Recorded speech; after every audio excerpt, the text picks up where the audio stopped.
ఏరా అలిగా ఏడు ఎక్కడ ఇలా మనకు అలవాటే కదా. నీ సంగతి బయటికి వెళ్ళక చూసుకుందాం మనం. కమీడియన్ ఆలీపై నోరు పారేసుకున్న రాజేంద్ర ప్రసాద్. నటుడు రాజేంద్ర ప్రసాద్ అందరికీ సుపరిచితమే. తన అద్భుతమైన నటనతో కామెడీ టైమింగ్ తో అందరినీ మెప్పించారు. అయితే రాజేంద్ర ప్రసాద్ ఎప్పుడు కూడా ఏదో ఒక వివాదంలో చిక్కుకుంటూ ఉంటారు. అలాంటిది ఇప్పుడు రాజేంద్ర ప్రసాద్ కమెడియన్ ఆలీపై నోరు పారేసుకున్నారు.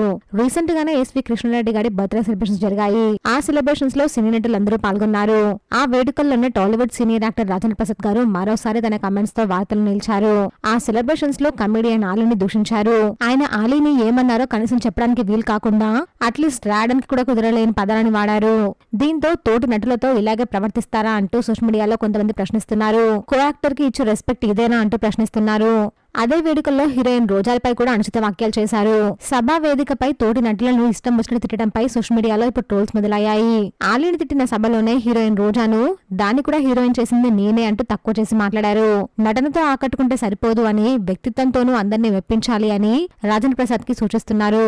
గతంలో డేవిడ్ వార్నర్ పై ఇలాగే అనుచిత వ్యాఖ్యలు చేశారు. మరి దీనిపై ఆలీ గారు ఎలా రియాక్ట్ అవుతారో, ఆ మాటలు అన్నందుకు రాజేంద్ర ప్రసాద్ గారు మరి ఏం చెప్తారో చూడాలి. దీనిపై మీరేమనుకుంటారో కమెంట్ చేయండి. ప్లీజ్ ఫ్రెండ్స్, మా ఛానల్ సబ్స్క్రైబ్ చేసుకోండి ప్లీజ్.